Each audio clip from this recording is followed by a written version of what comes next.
Firman Tuhan menegaskan, barang siapa ingin melayani pekerjaan Tuhan untuk memenangkan jiwa, mereka juga itu wajib untuk bergerak dalam pelayanan Yesus Kristus. Kita baca dulu kebenaran firman Tuhan dalam Yohanes pasal 14 ayat yang ke-12.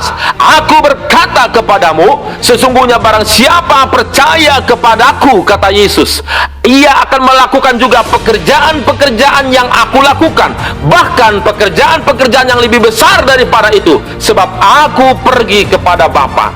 Di sini jelas dikatakan bahwa barang siapa ingin melayani pekerjaan Tuhan, mereka akan melakukan pekerjaan-pekerjaan yang besar, bahkan lebih besar daripada apa yang pernah dilakukan Yesus semasa dia ada di muka bumi ini. Apa yang Yesus kerjakan semasa dia ada di muka bumi ini? Pertama ialah pelayanan penginjilan.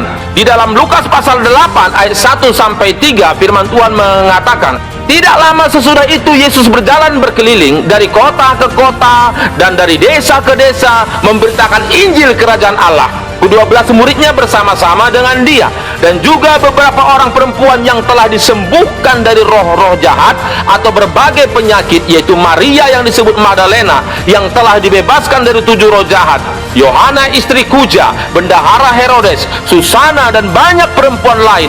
Perempuan-perempuan ini melayani rombongan itu dengan kekayaan mereka. Di sini dijelaskan bagaimana Yesus bergerak dalam pelayanan penginjilan. Dia melayani dari desa ke desa, dari kota ke kota untuk memenangkan jiwa, dan dia didukung oleh perempuan-perempuan yang pada zaman itu memberikan hatinya untuk berkorban dalam pelayanan. Salah satunya ialah istri Kuja, bendahara Herodes, di mana mereka itu melayani rombongan itu dengan kekayaan mereka. Jadi kekayaan mereka dipergunakan oleh Yesus untuk memenangkan jiwa. Jadi nggak ada ceritanya kita melayani tanpa biaya. Semua membutuhkan biaya, tapi jangan sampai dipergunakan untuk kepentingan pribadi, tapi semua tujuannya ialah untuk kemuliaan bagi nama Tuhan. Amin. Itulah pelayanan Yesus yang pertama, penginjilan, yaitu dari desa ke desa, dari kota ke kota untuk memenangkan jiwa bagi Tuhan. Yang kedua, pelayanan Yesus yang kedua ialah mengajar. Dalam Markus pasal 7 ayat 28 sampai 29 firman Tuhan mengatakan, dan setelah Yesus mengakhiri perkataan ini, takjublah orang banyak itu mendengar pengajarannya, sebab ia mengajar mereka sebagai orang yang berkuasa, tidak seperti ahli-ahli Taurat mereka.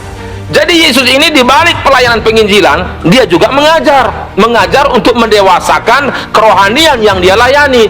Jadi nggak cukup kita menginjil tapi nggak diajar, harus diajar dalam suatu penggembalaan supaya mereka mengerti kebenaran dan bisa membedakan mana kebenaran, mana dosa, sehingga mereka hidup dalam kebenaran. Amin. Dan selanjutnya setelah Yesus mengajar, pelayanan apa lagi yang Yesus kerjakan? Yaitu melepaskan orang yang terikat kuasa roh jahat.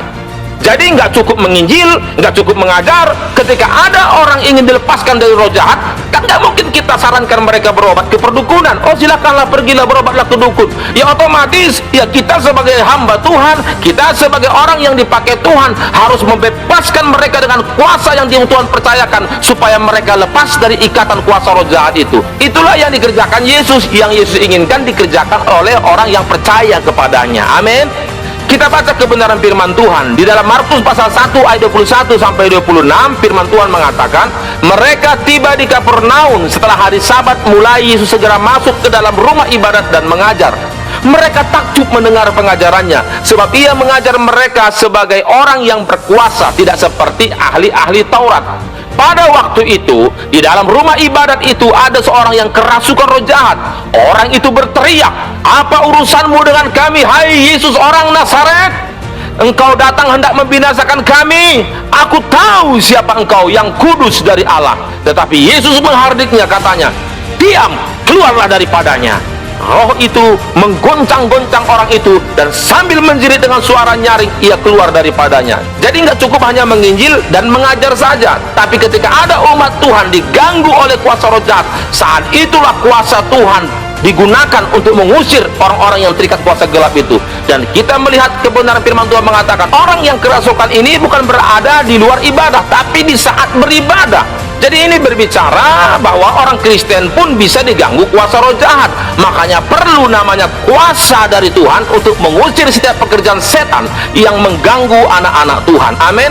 Yang selanjutnya yang harus dikerjakan orang percaya ketika mereka dipakai oleh Tuhan, setelah menginjil, setelah mengajar, setelah melepaskan orang yang terikat kuasa gelap, selanjutnya menyembuhkan orang sakit. Menyembuhkan orang sakit. Di dalam Matius pasal 8 ayat 16 sampai 17, firman Tuhan mengatakan, menjelang malam dibawalah kepada Yesus banyak orang yang kerasukan setan, dan dengan sepatah kata Yesus mengusir roh-roh itu dan menyembuhkan orang-orang yang menderita sakit. Hal ini terjadi supaya genaplah firman yang disampaikan oleh Nabi Yesaya, dialah yang memikul kelemahan kita dan menanggung penyakit kita. Amin. Jadi nggak hanya kuasa roh jahat yang harus diusir, orang sakit pun firman Tuhan memerintahkan supaya kita berdoa untuk kesembuhan mereka. Amin. Hanya syarat untuk melakukan ini, firman Tuhan perintahkan kepada kita supaya kita menerima kuasa Roh Kudus dulu. Karena dalam Kisah Rasul pasal 1 ayat 8 sampai 9, firman Tuhan menegaskan, tetapi kamu akan menerima kuasa kalau Roh Kudus turun ke atas kamu, dan kamu akan menjadi saksiku di Yerusalem, di seluruh Judea dan Samaria sampai ke ujung bumi. Jadi Alkitab menjelaskan bahwa untuk menjadi saksi Tuhan, untuk menjadi alat Tuhan, kita harus dipenuhi oleh kuasa Roh Kudus dulu. Dan orang yang sudah dipenuhi oleh Roh Kudus, Tuhan berikan kuasa untuk mengusir setan, Tuhan berikan kuasa untuk menyembuhkan sakit penyakit, Tuhan berikan kuasa untuk menyingkapkan rahasia kebenaran firman Tuhan. Itulah makanya betapa pentingnya kuasa Roh Kudus dimiliki oleh orang percaya dalam memberitakan Injil Kerajaan Allah. Amin. Ayat yang selanjutnya, sesudah ia mengatakan demikian, terangkatlah ia disaksikan oleh mereka, dan awan menutupinya dari pandangan mereka. Berarti ini adalah pesan Yesus yang terakhir kepada orang-orang yang ingin melayani pekerjaan Tuhan. Terlebih pada waktu itu yang memulai pekerjaan Tuhan ini adalah murid-murid, dan selanjutnya dikerjakan oleh orang-orang percaya kepada Tuhan. Amin.